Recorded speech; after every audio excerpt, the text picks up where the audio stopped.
안녕하세요. 바른투자 커뮤니티 주식부장 양성소 멘토를 맡고 있는 이빨톡톡입니다. 2021년 4월 28일 수요일날 제작을 한 영상이고요. 한컴이드 이제 409% 수익 인증 해주신 회원분이 계셔서 자, 암호화폐에 대한 이야기를 오늘 좀 해볼까 합니다. 회원분들 중에도 관심을 갖고 있는 분들 많을 거예요. 워낙 뜨거우니까. 주변에서 사람들이 2명, 5명만 모이면 요거 이야기 한단 말이에요. 자, 그게 그러면 이 암호화폐란 이제 뭐 미래 혁신이다.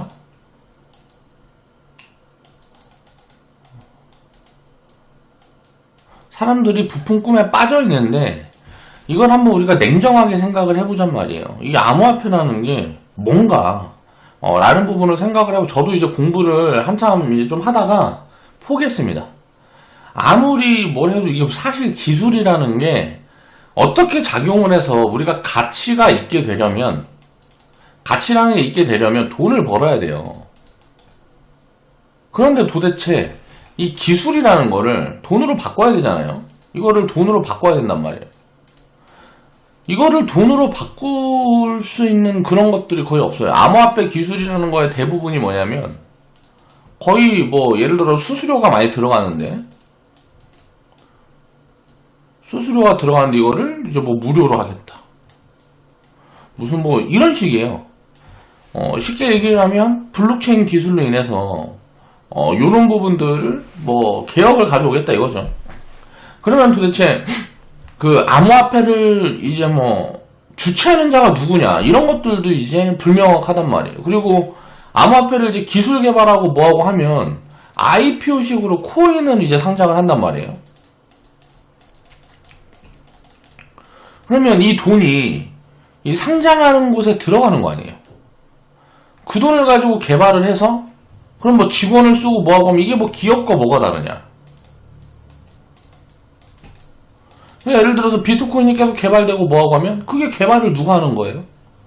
그리고 무슨 돈으로 하는 거야?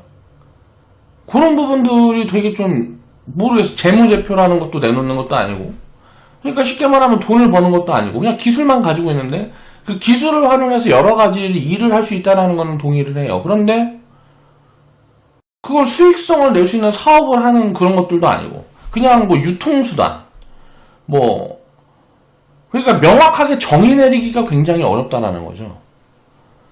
그래서 이게 뭐 뭔지를 일단 모르겠으니까 공부를 해봐도 뭐 기술에 대한 이야기를 여기저기서 막 이렇게 저렇게 해놓고 뭐 하면 그런 거를 들여다봐도 이게 뭔 소리인지 알지도 못하겠고 조금 이해할 만하면 그래서 결론은 뭐냐.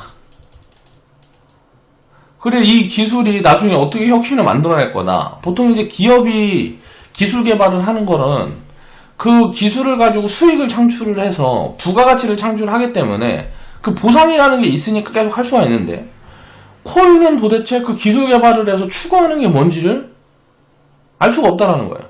뭐 더 나은 서비스?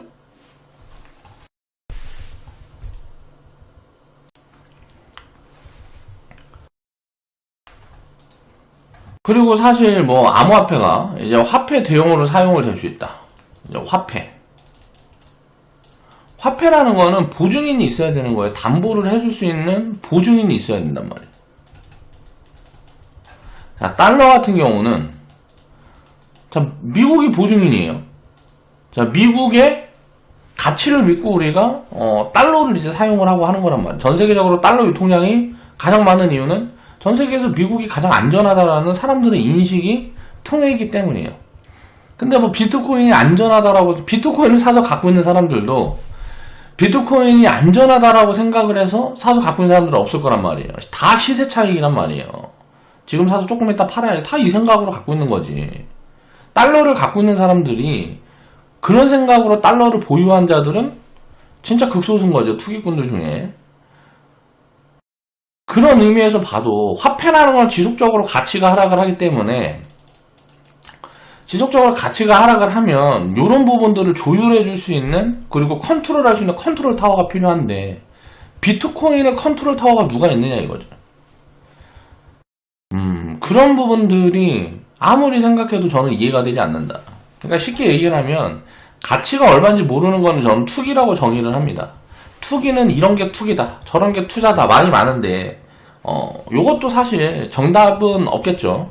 세상에 투기성을 가지지 않은 것들은 존재하지 않고, 우리가 주식 투자를 가치 투자를 한다 그래도 투기적인 심리나 이런 것들은 다 들어가 있는 거죠.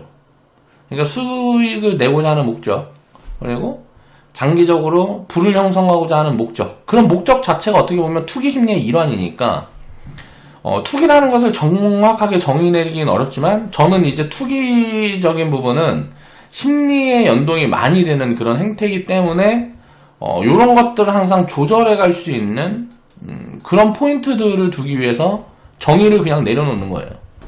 투기라는 말 자체가 아다르고 어다른 거죠. 그래서 여기에서 정답을 가져다 붙일 수는 없어요. 그러니까 어떻게 정의를 해서 어떻게 이 단어를 사용을 하느냐에 따라 다른 거지. 그럼 제가 이제 가치가 얼마인지 모르는 것을 투기라고 이야기를 하는 이유는 뭐냐면, 우리가 1만원의 가치를 가지고 있는 무언가 있다고 생각을 해보겠습니다. 그래서 주식이라고 치면 어떤 기업이 1만원의 가치를 가지고 있는데 5천원이고 이게 3천원이고 뭐 6천원이고 1천원이고 하면 5천원에 사든 6천원에 사든 3천원에 사든 1천원에 사든 합리적인 판단이라고 생각을 해요. 저는 합리적 판단. 가치가, 기업 가치가 만원인데 만원보다 많이 저렴한 구간에 사서 기다려서 제 가치가 오면 덜어가겠다라는 거잖아요. 저는 이게 이제 투자의 핵심이라고 생각을 합니다. 투자 판단의 핵심 요소라고 생각을 하는데, 가치가 얼마인지 모르는 것은 도대체 얼마에 사야 됩니까? 예를 들어서 기업 가치가 1만원이라고 가정을 하면, 어떤 사람은 나는 100% 이상의 수익을 목표로 해야 되니까 5천원 구간에서만 트라이가 나와. 내가 그러니까 진입해 볼 수 있는 지점이 나와라고 기준을 잡아둔 사람도 있을 거고, 최소 200% 이상 상승 여력은 있어야 나는 진입해볼 가치가 있다라고 생각해 라고 생각하는 사람은 이제 3천원 구간에서도 3천원 구간이 오면 이제 편입자리라고 볼 수도 있겠죠. 아니야, 주식은 최대 10배는 먹어야 되니까 극심한 저평가 그리고 기대 수익률을 최대한 높일 수 있는 포지션이 아니면 나는 편입을 하지 않아. 그래서 극단적인 저평가에 있을 때 10배 이상 상승할 수 있는 그런 기업들만 나는 추적해서 담아가겠어. 그런 기업이 없을 땐 쉴 거야 라고 생각하는 사람은 뭐 1,000원이 와야 이제 살 수 있는 거예요. 그러니까 자기만의 기준이 다 다른데, 이런 기준들이 합리적이라는 거죠. 뭐 때문에? 기업 가치가 1만원이라는 요런 근거 때문에. 그러니까 6,000원에 사든 5,000원에 사든 3,000원에 사든 1,000원에 사든 이 자리 어느 자리에서 살 수 있을지 몰라도, 이 중에 3,000원에 사야지 하는 사람은 예를 들어서 뭐 4천 몇백 원에서 이제 3,000원까지 빠져주지 않고 올라가면 못 사게 되는 거겠죠. 그러니까 못 사더라도 그건 이제 합리적 판단인 거예요. 스스로의 기준점에 따라서 대응을 하는 거니까. 자, 6,000원에 7,000원에 사는 사람도 마찬가지죠. 자, 상승률하고 이제 미래의 업사이드 가능성을 보고 요 정도 저평가돼 있으면 합리적이야. 이 이상 저평가가 더 온다는 거는 예를 들어 매직 관점으로 대응할 거야. 뭐 여러 가지 이제 뭐 기준을 놓고, 그러면 만원이라는 근거를 가지고 우리가 투자를 해나가는 거잖아요. 만원짜리인데 5천원에 파니까 싸니까, 만원짜리인데 7천원에 파니까 싸니까. 이런 근거를 잡아갈 수 있는 거는 우리가 합리적 판단이라고 생각을 해볼 수가 있죠. 근데 얼마인지 모르는 건 도대체 얼마에 사야 됩니까? 그러면 예를 들어 얼마에 살지 모른다라는 거는, 자, 99%가 빠지면 내가 보유하는 데서 90%가 싸면은 싼지를 또 알 수가 없는 거예요. 예를 들어서 여기에서 100%가 올라도 비싼지를 알 수가 없는 거예요. 그럼 도대체 언제 사고 언제 팔아야 될지 근거를 잡아갈 수가 없다라는 거죠. 그러면 올라갈 것 같으니까 사고 내려갈 것 같으니까 팔고, 이런 심리적인 요인으로 다 좌우가 된단 말이에요. 저는 이런 게 투기라고 생각을 해요. 그러니까 근거를 가지고 투자를 하느냐, 근거가 없이 심리적으로 따라다니면서 돈을 넣었다 뺐다 하느냐, 거기에서 이제 투자와 투기의 차이가 있다고 생각을 합니다. 암호화폐라는 거는 가치가 얼마다 라고 이야기할 수 있는 사람은 없다라고 생각해요. 최근에 보면 언론 같은 데서 보면 비트코인이 금 같은 역할을 할 거다, 미래에 금 같은 역할을 할 건데 금의 가치에 비교해서 금의 파이의 20%만 가져간다 그래도 이게 적정 가치가 얼마다, 뭐 이런 식으로 이야기를 한단 말이에요. 자, 금이라는 거에 우리가 가치를 생각을 해볼 때도 저는 역사라고 생각합니다. 자, 인류의 장구한 역사에서 금은 우리가 보석이라고 약속이 돼 있는 거예요, 사람들끼리. 근데 비트코인이라는 거는 금같이 그렇게 약속이 돼 있지 않아요. 그래서 가치를 저장할 수 있는 수단인지가 확실하지 않은데 금이랑 비교하는 것 자체가 저는 합리적이지 않다라고 생각하는 거예요. 물론 미래에는 그렇게 될 수도 있겠죠. 그 미래에는 모르는 거니까. 근데 그게 이제 합리적으로 사람들이 그걸 수용하고 인정하는 단계에 들어갔을 때 투자를 하는 게 투자고, 그 전에는 전부 다 이제 투기적인 관점이라는 거죠. 바이오 기업 같은 경우도 마찬가지입니다. 바이오는 저는 이제 투기로 정의를 하는 이유가 뭐냐면, 자, 이게 20년, 50년, 10년 후에 어떻게 될 거야라는 걸 추정해가지고 사고 팔고 하는 거란 말이에요. 정확하게 말하면 얼마인지를 몰라요. 근데 이게 얼마인지 추정이 가능한 기업들도 있단 말이에요. 추정이 불가능한 이유는 뭐예요? 이게 예를 들어서 신약을 개발하고 있는데, 신약을 개발을 성공했을 때 가치가 얼마고, 실패했을 때는 0에 수렴하는 거예요. 실패했을 때는 0에 수렴하는데, 성공했을 때는 0에 수렴. 그러니까 실패했을 때는 깡통이야.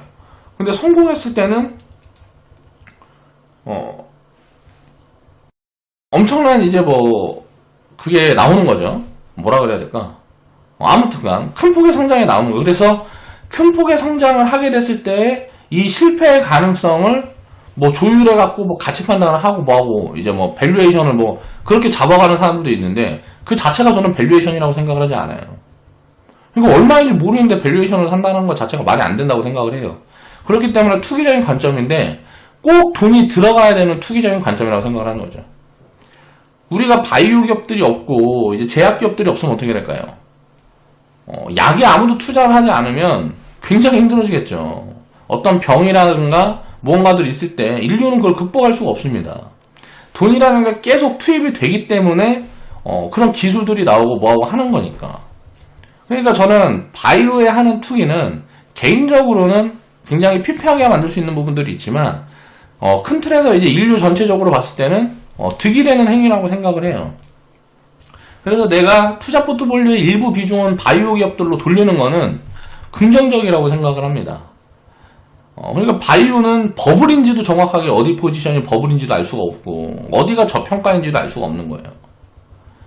그런 밸류에이션은 이제 밸류에이션이 되는 일부 셀트리온이라든가 이런 기업들을 가지고 사람들의 관심이 어느 정도 들어가 있냐, 그걸 보여주고 이제 기준을 잡아서 이제 대응을 해나갈 수 있는 그런 포지션 정도만 생각을 해야 된다는 거죠. 비트코인 같은 거는 그런 것도 애매하다라는 거예요.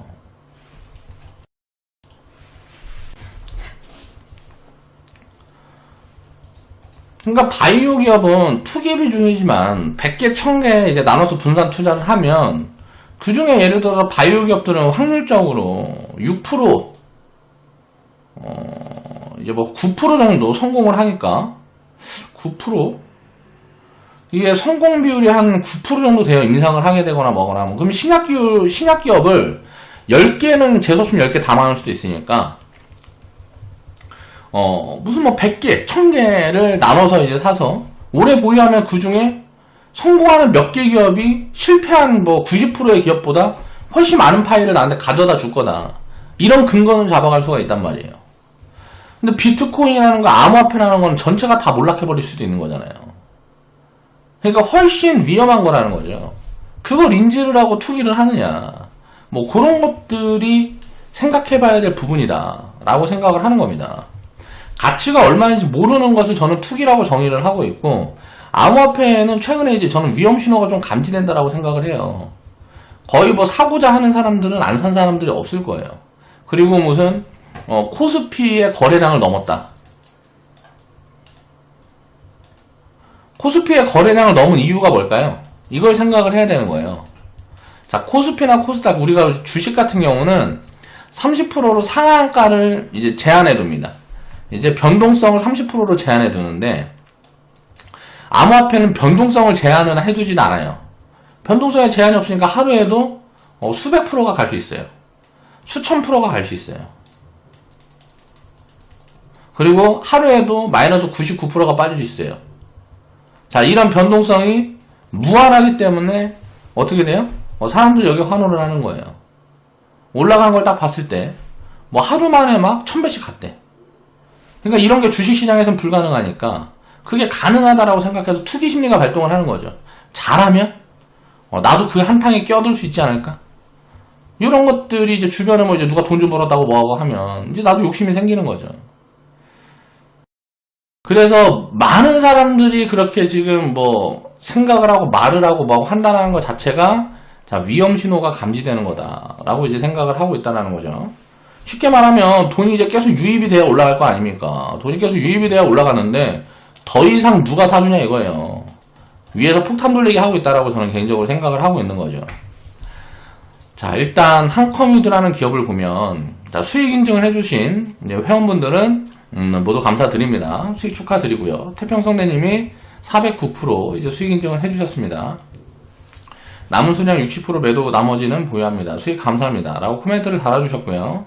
태평성대님이 1차 매도를 보신 구간이 2020년 9월 달에 1차 매도를 보시고 이제 복리계좌에 넣어놨더니 대충 한 7개월 정도 흐르니까 이제 400%라는 수익을 또 만들어줬어요. 우리가 이제 복리계좌에 대한 것들을 이해를 할 때 회원분들은 이걸 이제 이해를 해야 됩니다. 제가 항상 이야기하는 게 뭐예요? 자, 100% 상승할 확률과 100%가 빠질 확률, 기업이 망할 확률보다 이게 훨씬 높기 때문에 우리는 투자해서 질 수가 없다라고 이야기를 했어요. 자, 이제 100%가 올라가 있는 상황이에요. 100%가 올라가 있는 상황에서도 우리가 생각을 해보겠습니다. 여기에서도 또 100%가 올라갈 확률과 여기에서도 망할 확률을 놓고 보면 어떻게 될까요? 당연히 이게 확률이 높아요. 여기에서 또 100%가 올라가. 이게 이제 100%고 이게 300% 구간이에요. 600%가 올라가 있는 구간에서도 마찬가지예요. 자, 이렇게 상승폭이 커질수록 단기적인 확률은 이제 하방 확률이 높은데 그 하방의 변동폭이라든가 이런 걸 예측을 할 수가 없기 때문에 복리계좌라는 걸 운영을 하게 되면 계속 이런 확대되는 수익이 확대되면서 복리라는 거를 체감할 수 있는 시스템이라고 생각을 해서 회원분들한테 제가 이제 시스템을 짜드린 거란 말이에요. 마찬가지입니다. 300% 수익 구간에도 자, 마이너스 100%가 될 확률보다 100%가 더 올라갈 확률이 높은 거예요. 자, 회원분들은 복리계좌에 들어가 있는 종목들 중에 복리계좌에 들어가 있는 종목들 진입할 수 있으려면 기준이 있죠. 일단 100% 이상 수익이 생겨야 여기에서 2분의 1을 더 넣어놓고 원금을 빼놨으니까 이쪽으로 옮기는 거예요. 그러면 수익을 만들어주게 되면 수익이 중첩되니까 복리가 생기는 거죠. 그래서 이름을 이제 복리계좌로 이제 정한 건데 자, 복리계좌에 들어가 있는 기업들이 300% 수익 난 게 많은가 상장 폐지된 게 많은가를 계산을 해보세요. 시간이 흐르면 300%, 600% 이렇게 커나가는 기업들이 많지 망하는 기업들은 가끔 나올 수도 있겠지만 이거는 굉장히 극소수란 말이에요. 그럼 수익이 아무리 커지든지 이제 아무리 수익의 폭이 커지더라도 단기적인 변동성에 내가 대응해야지. 예를 들어 팔아서 밑에 다시 살 거야라는 심리만 버리게 되면 계속 복리계좌의 자산은 확대될 수밖에 없는 구조를 가지게 되는 거예요. 그러니까 본계좌와 복리계좌의 이런 흐름들을 체크를 하기 위해서 그래서 회원분들한테 실질적으로 내가 이걸 운영을 하게 되면 이 개념이 잡힌단 말이에요. 그래서 이런 걸 눈으로 보니까 이해가 되게 되는 거죠. 그래서 이제 시스템을 짜드린 겁니다. 그런 것들을 이제 이해를 하셔야 되고요. 이게 뭐 수익이 난이 많이 개념이 아니란 말이에요. 어떤 위치에 있건 간에 10년 이상의, 뭐 20년 이상의, 장기 포지션을 유지를 하게 되면 항상 상승할 확률이 하락할 확률보다 높은 거예요. 그 부분들을 우리가 이해를 하고 투자를 하자. 자, 한컴이드라는 기업을 보면 최근에 이슈가 좀 있었어요. 그런 이슈들을 좀 살펴보고 할 겁니다. 자, 우리가 진입했을 때는 부담이 없는 자리였습니다. 대충 2,500원 근방에서 이제 매수 추천을 드렸고요. 블록체인 테마, 이런 관점으로 이제 코멘트를 드렸었는데, 자, 이 기업 같은 경우는 보면, 자, 자본이 대충 뭐 600억 하다가 뭐 유상증자를 했나 뭐랬나 해가지고, 이게 3자 변형 증자를 했든지 뭐 자산을 매각을 했든지 했겠죠. 그럼 이제 1200으로 늘었단 말이에요, 자본이. 자본이라는 거는, 뭐 내가 갖고 있는 이제 유무형 자산을 이제 뭐 가치화 해놓은 거니까, 거기에서 한 500억 정도 빼면 이게 뭐 어때요? 한 700억 정도 되잖아요. 그러면은 이제 뭐 부채 빼고 대충 700억 정도 있으면 이건 굉장히 뭐 위험 수위에 있지가 않은 이제 회사에 뭐 내재 가치가 있는 기업이란 말이에요. 한 700억 이상의 내재 가치는 있는 기업이겠죠. 뭐 기술이라든가 이런 가치를 빼고 자산 가치를 봤을 때. 근데 그런 구간을 가만히 보면 자 140억 매출을 보면 2016년, 17년, 18년, 19년 140억, 150억에서 140억, 160억에서 멈춰있죠. 2020년도에 보면 어때요? 자, 매출이 한 300억으로 늘어나면서 영업이익이 어때요? 없다가 영업이익이 잡히기 시작해요. 자, 이런 부분들을 미리 포착해서 자, 2019년, 18년도부터 추천을 드린 거란 말이에요. 이럴 가능성을 보고 꼭 이렇게 된다라는 건 그 당시에는 알 수 없죠. 실적이 찍히기 전이니까. 근데 이럴 가능성들, 이렇게 성장하는 흐름들이 만들어질 가능성들이 있다라는 걸 포착을 해서 야, 그럼 재무 가치를 보니까 위험은 없는데, 자, 우리가 이제 2,500원 때 제가 추천했을 때는 언제예요? 700억대란 말이에요. 밸류 부담이 있는 구간이에요. 자, 자산 가치를 놓고 밸류를 이제 체크를 했을 때, 그런 부담이 없는 구간이란 말이에요. 자, 테마로 접근을 했지만, 밸류 부담이 크게 없는 상태에서 접근을 한 거라는 거예요. 이게 핵심이에요. 자, 업사이드를 노리고, 우리가 이제 미래에 성장을 할 거다라는, 그런 가능성에 배팅을 해요. 성장을 못 할 수도 있지. 당연하죠.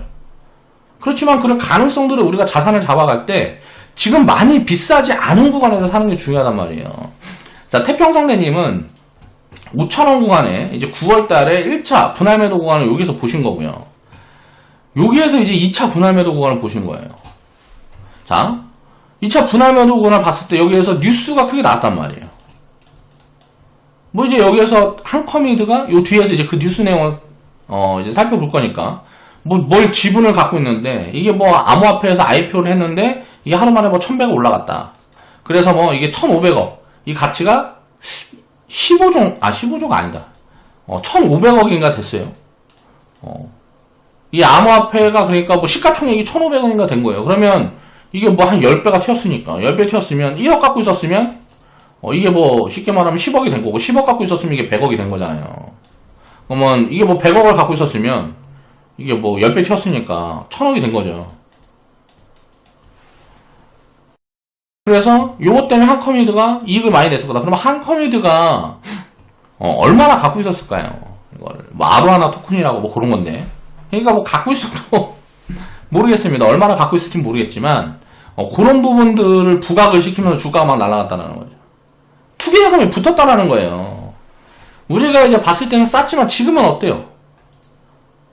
자, 매출이 300억 하는 회사가 지금 시가총액이 3천억까지 갔어요. 그러면 매출의 10배예요. 이건 확실하게 버블입니다. 이 버블이 어디까지 갈지는 모르겠지만, 자, 여기에서 진입한 사람들은 어때요? 수익을 챙겨낼 만큼 챙겨놨으니까 이 회사가 망하더라도 나한테는 내 포지션에서는 리스크가 없단 말이에요. 노이즈가 없어요. 이미 수익은 다 챙겨놨으니까. 그러면 버블 끝까지 보유해볼 수 있겠죠. 왜? 버블 끝까지 보유한다는 건 뭐예요? 버블을 끝까지 보유한다. 이 끝이 어딜까를 우리가 알 수 있어요? 알 수가 없으니까 이걸 알 수 있으려면 어떻게 돼요? 나중에 마이너스 50%, 마이너스 90% 폭락이 나왔을 때, 아, 그때가 끝이구나. 나중에 우리가 폭락이 나왔을 때 알 수 있는 거예요.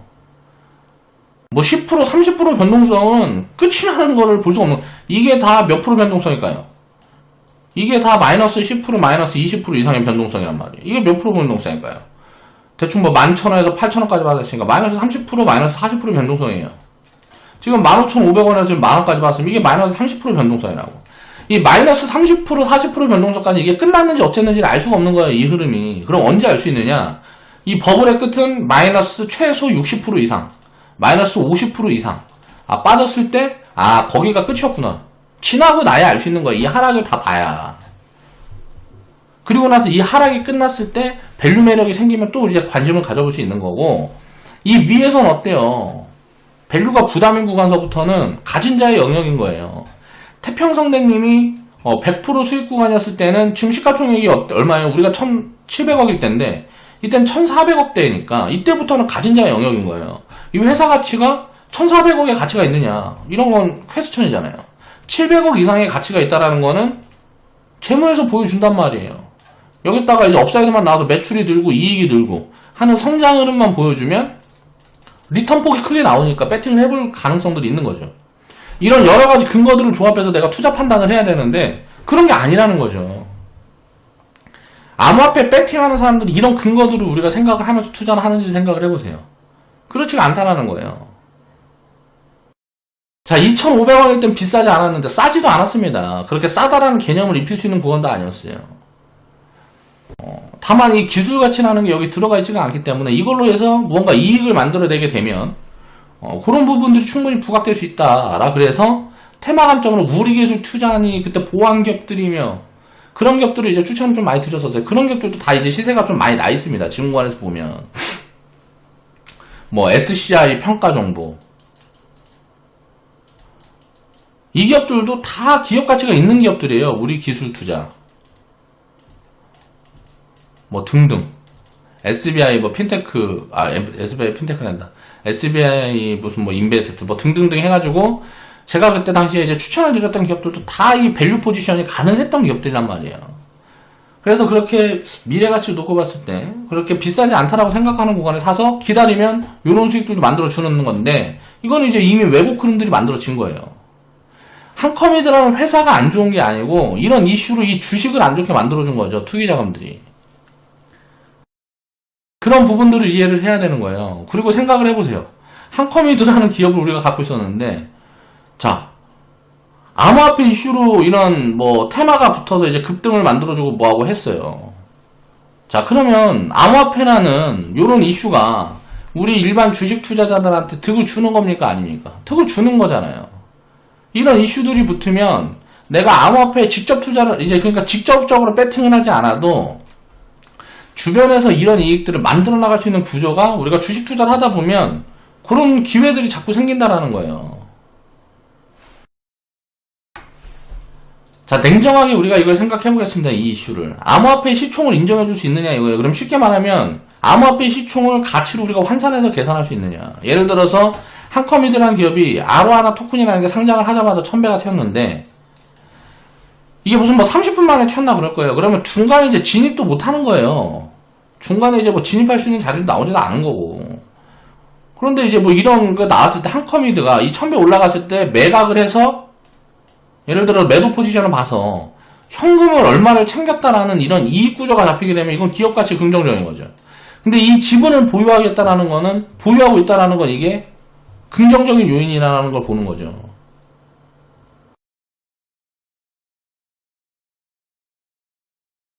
모르겠는 거예요. 예를 들어서 아로하나 토큰이라는 게 나중에 뭐 진짜 뭐 조단위, 수천 조단위 된다 그러면은 뭐 한컴이드라는 기업 가치를 봐줄 수 있을란가는 모르겠습니다. 근데 지금은 그냥 이슈라고 생각을 하시면 돼요. 그리고 이게 말이 안 되는 상황이라고 생각을 하시면 됩니다. 이게 보면은 뭐 요게 뭔가를 우리가 생각을 해보면 뭐 이런저런, 그러니까 플랫폼 기술을 가지고 뭐 어쩌고 저쩌고 뭐 하는 건데, 그런데 이제 뭐 참여를 해가지고 지분을 가지고 있고 이런 부분들이 이제 부각을 되고 뭐하고 한 건데, 기업들이 블록체인 시장에 이제 뛰어드는 것들은 맞죠. 그 기술을 가지고 뭔가 돈을 벌고자 그렇게 하는 부분들이 지금 보인다는 거죠, 눈에. 그런 것들은 이제 추적을 해나갈 필요들이 있는데, 야, 이 아로하나 토큰이라는 게 망한다 그래도 한컴이드라는 기업이 망하나요? 그러니까 사업 포트폴리오의 일부 포지션일 뿐이란 말이에요. 이 암호화폐에 몰빵을 한 게 아니죠. 그러면 우리가 생각을 해보면 여기서 투자 기회를 잡으려면 아로하나 토큰이 예를 들어서 나중에 만약 90%가 빠진다. 그래서 한컴이드 주식이 많이 빠진다. 그래서 밸류 매력이 있는 구간을 다시 만들어준다. 그러면 그때는 오히려 투자 기회라고 생각을 해요. 지금은 어때요? 이게 이미 1000배 올랐대. 여기서 또 1000배 올라갈 수 있어요? 그럼 확률이 얼마나 될까요? 거의 없겠죠. 이미 시가총액이 많이 커졌으니까. 그러니까 1000배가 올라갔다는 거는 시가총액이 15억이었는데 이게 1500억이 됐다라는 거잖아요. 그러면 15억이 됐으면 1500억이 됐으면 대충 쉽게 얘기를 하면 뭐 돈이 뭐 이제 1500억만 들어가면 요게 가능한 거란 말이에요. 근데 돈이 1500억에서 이제 10배, 1000배가 가려고 그러면 1000배면은 1500억이 아니고 1조 5천억인가? 이게 시총이니까 15조였나? 아로하나 토큰이 1500억이 아니고 한 15조인가 됐던 거, 15조? 1.5조? 네, 정확하게 이 아로하나 토큰의 시총 규모는 정확히 잘 모르겠네요. 아무튼 이렇게 됐다 그러면 이미 규모가 커져 있는데 여기에서 또 이제 10배, 100배, 1000배를 갈 수 있는 가능성은 1000배 이상 갈 수 있는 가능성은 거의 없다라고 봐야죠. 아로하나 토큰이라는 게 삼성전자보다 비싸게 거래된다라는 거는 좀 이상한 거잖아요. 그러니까 그런 것들을 생각을 해봤을 때 이슈가 거의 끝에 와 있다. 그러면 이게 합리적으로 계산을 해보면 주가라는 거는 여기에서 이제 지금 너무 비싼 거 아니냐라는 생각을 할 수가 있는데, 인간의 광기라는 거는 우리가 이해를 할 수가 없는 거니까. 광기라는 거는 이해를 할 수 없는 거예요. 인간의 광기라는 건 이해를 할 수 없는 거니까, 가진 사람들은 어때요? 굳이 뭐 매도 포지션 볼 필요가 있어요. 많이 팔아놨는데, 나 수익을 챙겨놨는데 어떻게 되는지 끝까지 보자. 그리고 그냥 보유하면 언젠가 또 폭락이 나와도 기업이 계속 성장을 하면 5년 10년 후에는 또 되돌림을 만들어 줄 것이고, 그런 포지션들을 보면서 장기 포지션을 유지해갈 수 있는 거죠. 나눠 팔면서. 근데 안 가진 사람들은 지금같이 비싼 구간을 편입을 한다라는 거는, 자, 투기 관점이 극히 들어가 있기 때문에 장기 보유를 할 수가 없어요. 비쌀 때 사서 어떻게 장기 보유합니까? 쌀 때 사서 이제 제가 좋을 때까지 보유하는 건 근거가 있는데, 비쌀 때 사서 싸질 때까지 보유한다는 건 말이 안 되잖아요. 항상 그러니까 장기 투자 포지션은 가치 판단을 근거로 해서 싸게 사서 비싼 구간까지 기다리는 거예요. 근데 비싸게 사서 나중에 더 비싸게 팔겠다는 개념은 이제 투기 관점이 아무래도 가깝다는 거죠. 그런 것들을 우리가 생각을 해봐야 되고, 제가 생각하는 암호화폐는 그냥 허상이에요. 그러니까 무슨 말이냐면, 과거에 뭐 튤립 버블 있었을 때 그거랑 비슷한 것 같아요. IT 닷컴 버블 있었을 때. 닷컴 버블 있을 때도 우리가 생각을 해보면, 이게 뭐 1억을 버는 기업이 막 1000억 조까지 간 거란 말이에요. 시총이 이렇게 간 거예요. 1억을 벌어갖고 1000억을 벌려면 1000년이 걸리고, 조를 벌려면 10,000년이 걸려요. 1000년. 10,000년이 걸린단 말이에요. 여기다 성장률을 많이 낸다 그래도 수백 년 후에 낼 이익을 지금같이 입혀놨다라는 거는 말이 안 되는 거잖아요. 지나고 보니까 이게 합리적으로 생각이 된단 말이에요. 그럼 지금은 뭐가 다르냐? 테슬라 같은 경우 보면 퍼가 지금 1000배예요. 1000배 이상 됩니다. 150배인가 뭔가 뭐 이렇게 되면, 지금처럼 벌어가지고는 1000년을 벌어야 지금 시총을 메울 수 있어요. 그래서 더 웃긴 게 뭐냐면, 이번에 이제 실적 발표를 했는데, 비트코인을 이제 팔아갖고 이익을 낸 게 한 1000억 정도 된단 말이에요. 비트코인을 팔아서 낸 이익이 뭐보다 크냐면, 자동차 팔아갖고 버는 것보다 이익이 큽니다. 자동차 팔아갖고 번 이익보다 비트코인 팔아서 낸 이익이 커요. 그러면 이게 뭔가 이상하지 않아요? 자, 느낌이 이상합니다. 이게 쇠예요. 지금 이제 테슬라가 비트코인 보유 지분을 10%를 매각했는데, 그럼 90% 들고 있다는 거잖아요. 90%가 한 50% 폭락하면 어떻게 될까요? 자, 자동차 팔아서 이 손실분을 메울 수 있을까요? 메울 수 없겠죠. 그럼 어떻게 될까요? 뒤져버릴 수도 있는 거예요. 진짜 마이너스 90%씩, 99%씩 빠질 수도 있는 거란 말이에요. 그리고 성장을 지금처럼 이렇게 가가지고 10년 후, 20년 후에 밸류를 선반영을 해놓으려고 그러면, 보통 이제 주식은 10년 정도의 밸류를 선반영을 합니다. 그러니까 10년 정도의 밸류를 선반영을 하는 게 아니고, 요 정도를 이제 퍼 10배 정도를 합리적인 이제 투자라고 설정을 하는 건, 사람들이 10년을 투자해서 따블이 간다. 그러니까 지금 이익을 내는데 10년이 들어간다라는 거를 약속을 한 거란 말이에요. 퍼 10배를 기준으로 삼는 이유는 그거예요. 야, 이 정도면 괜찮다. 자, 10년에 2배 정도면 괜찮다. 라는 합리적인 약속이, 그러니까 합리적인 게 아니고 어떻게 암묵적인 약속이 돼 있다 보니까 이걸 기준점으로 삼는 거예요.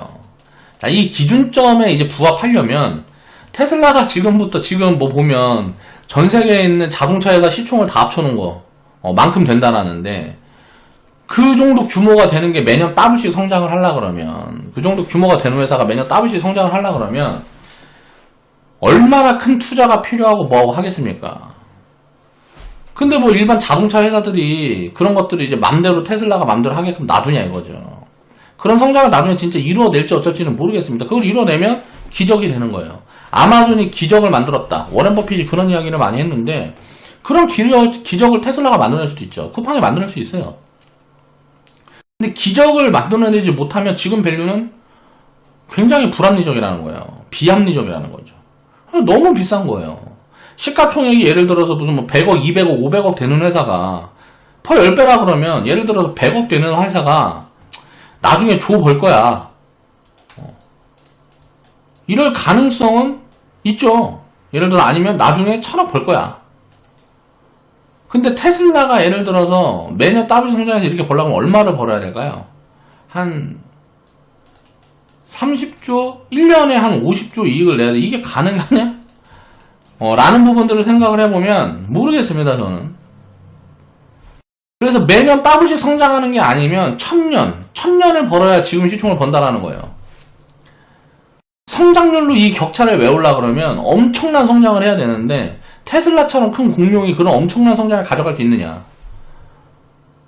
그러니까 합리적이지 않다고 생각하는 거죠. 그리고 비트코인 보유 지분은 10%를 매각을 했는데 1000억 이익이다. 그럼 지금 갖고 있는 건 한 9천억 정도 이익이 찍혀 있는 거잖아요. 여기 투자 규모가 얼마나 되는지는 이제 모르겠는데 그거를 계산해보면 이게 손실로 잡히게 되면 이건 재무에도 큰 영향을 끼칠 수 있어요. 신규 투자를 받기가 어려워질 수도 있겠죠.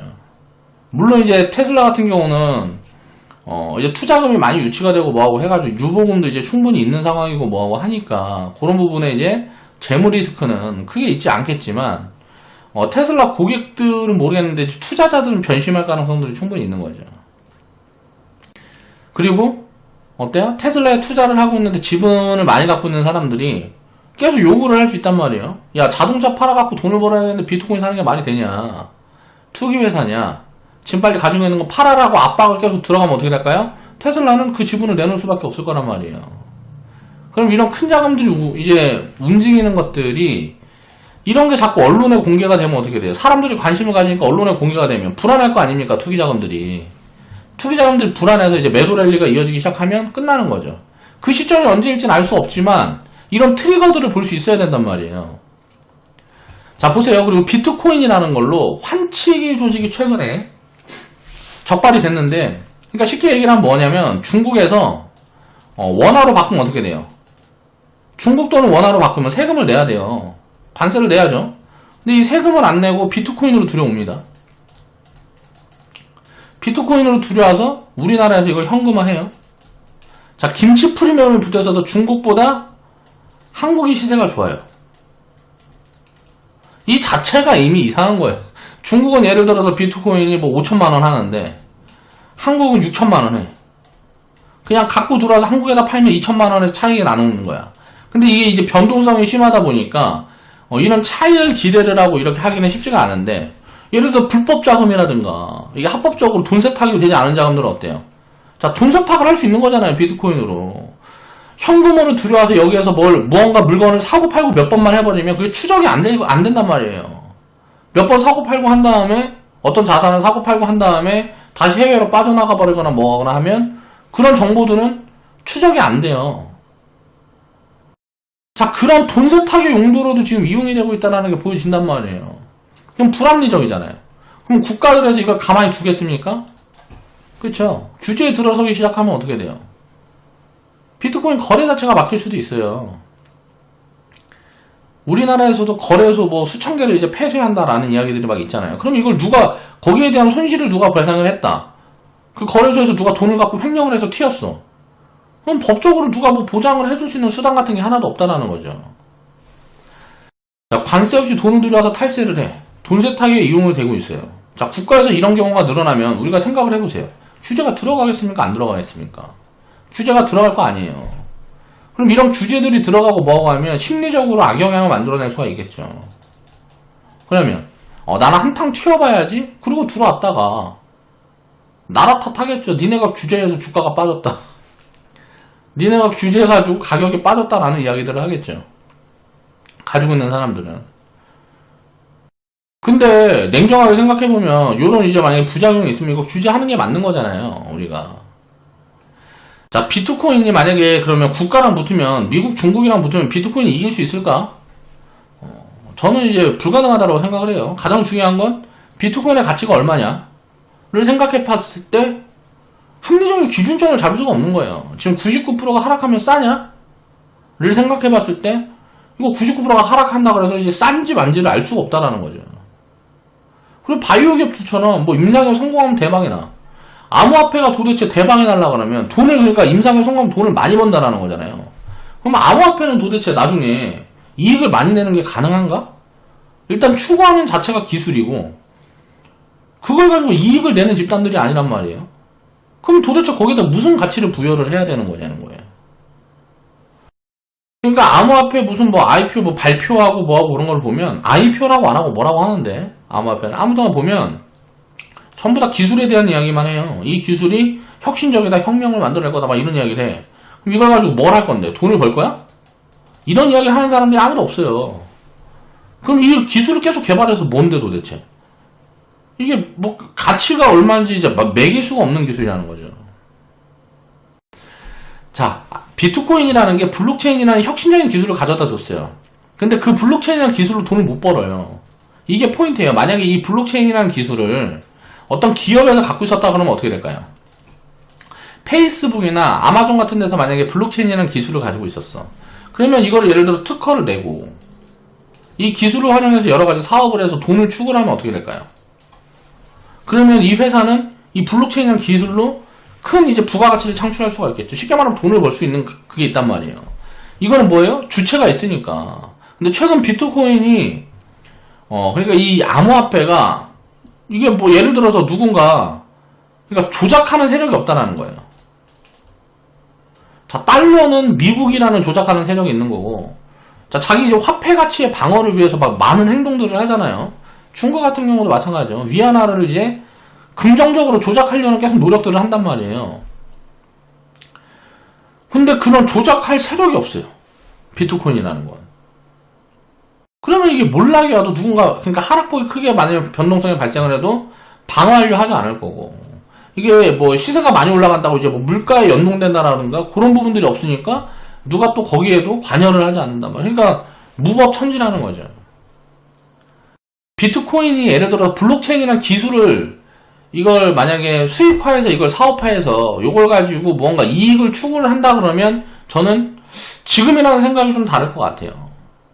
그러니까 지금은 이제 현금적인 가치는 없지만 이 블록체인이라는 가치를 비트코인이 취할 수가 없는 구조라는 거예요. 이 기술을 가지고 돈을 벌지 못하잖아요. 가장 중요한 건 이거라는 거예요. 이게 핵심이라는 거죠. 돈이라는 게 지속적으로 유입이 되지 않으면 기술이라는 건 유지가 될 수 없는 거니까. 그런 부분들을 우리가 생각을 해보면 지금은 이상하다라는 거죠. 그래서 저는 암호화폐는 그냥 허상이라고 생각을 하는 거예요. 왜? 기준, 가치 판단을 할 수가 없어요. 한 번도 암호화폐라는 거에 대해서 가치 판단을 했다라는 걸 본 적이 없어요. 그렇다 보니까 사람들이 억지로 맞춰서 야, 금이랑 비슷한 거 아니야? 야, 이거 달러랑 비슷한 거 아니야? 야, 비트코인이 기축통화가 될 수 있는 거 아니야? 비트코인이 금같이 요런 자산으로 대우받을 수 있는 거 아니야? 요런 이제 기대감만 있는 거죠. 제가 만약에 틀렸다는 게 확인이 되고 사람들이 합리적으로 이제 약속이 되는 수준이 되고 비트코인이라는 걸 전 세계에서 인정을 해주는, 제가 얘기하는 인정이라는 건 국가 기준에서 이제 인정을 해주는, 뭐 예를 들어 비트코인을 화폐로 인정을 해준다라든가 무슨 뭐 테슬라 같은 데서 이제 뭐 통용화폐로 굉장히 확산을 시켜가지고 사용처를 늘려준다라든가 이런 기업들이 많이 참여를 해서 뭐 이런 것들이 진짜 현실화 된다라 그러면 그때 보고 저는 투자를 하겠습니다. 지금은 이제 투자의 개념이 아니라는 거죠. 그렇기 때문에 관심을 가지는 건 굉장히 투기적인 비중이라고 생각을 하는 거예요. 사보고 싶으면 사도 되죠. 근데 제가 회원분들한테 항상 말씀드리는 건 걱정을 하는 겁니다. 여기에 몰빵 들어갔다가 그런 욕심을 다스리지 못해서 책임지지 못할 행동을 한단 말이에요. 책임을 질 수 있는 행동을 하면 돼요. 요게 망하면 나한테 큰일이 나는데 이런 욕심에 갑자기 이제 획가닥 하는 거죠, 사람이. 그러면 그런 실수를 할 수 있으니까 실수를 하지 않았으면 하는 바람에서 내 가진 자산의 1%, 0.5% 이렇게 갖고 있는 건 무슨 상관이 있습니까? 이거 망해도 상관이 없는데 뭐 3% 그래 뭐 맥시멈으로 5%까지 뭐 이거 망한다 그러면 마음은 좀 쓰리겠지만 0.5% 1% 갖고 있으면 이거 망해도 그렇게 마음도 쓰이지 않아요. 근데 이제 3% 5%가 넘어가면 이건 망하면 좀 마음이 쓰이죠. 그러니까 내가 합리적으로 망했을 때 기준을 놓고 이제 망했을 때를 가정해 놓고 심리적으로 타격이 크지 않을 정도의 비중을 내가 가져간다라는 거는 투기적인 발상에서도 그렇게 해볼 수 있다라고 생각을 해요. 제가 하는 말은 몰빵을 하지 말라는 겁니다. 최근에 보면 이런 것들은 저는 이제 트리거라고 보고 있어요. 자, 테슬라에서 이제 차익 실현을 했다. 자, 언론머리 해가지고 여기다 긍정적인 요인을 막 갖다 풀어 넣어줬어요. 내가 사면서. 그러다가 이제 뭐 차익 실현을 해나가는 것들을 보여줘요. 자, 포트폴리오를 이제 리밸런싱 하고 있는 겁니다. 자산 포트폴리오를. 근데 이런 부분들이 이슈로 이렇게 부각이 된다는 거죠. 비트코인 가격이 빠지니까 너 때문에 빠졌다면서 부각을 시키는 거란 말이야. 마케팅이 들어가고 있다는 거야. 그럼 사람들이 심리적으로 불안해질 수 있는 요인들이 하나씩 생기고 있다. 투기자금이라는 건 심리가 꺾이면 끝입니다. 그렇기 때문에 심리적인 부분들이 불안해할 수 있는 이슈들이 생성되고 있다. 불안. 심리적 불안을 가져다 줄 수 있는 이슈들이 생성이 되고 있다는 거는 폭락의 가능성들이 생겼다. 그리고 이런 불합리한 것들이 이게 추적이 되질 않으니까 쉽게 말하면 이런 것들이 가능한 거란 말이에요. 그러니까 뭐 조작, 이제 세금포탈 탈세죠. 탈세와 돈 세탁에 이용이 되고 있다. 이런 것들을 인지를 하고 이런 불법 자금들이 많이 이용을 하게 되면 어떻게 될까요? 비트코인이라는 거라든가 암호화폐를 많이 이용을 하게 되면, 돈 세탁에 많이 이용을 하게 되면, 그러면 이런 규제가 강하게 들어갈 수밖에 없겠죠.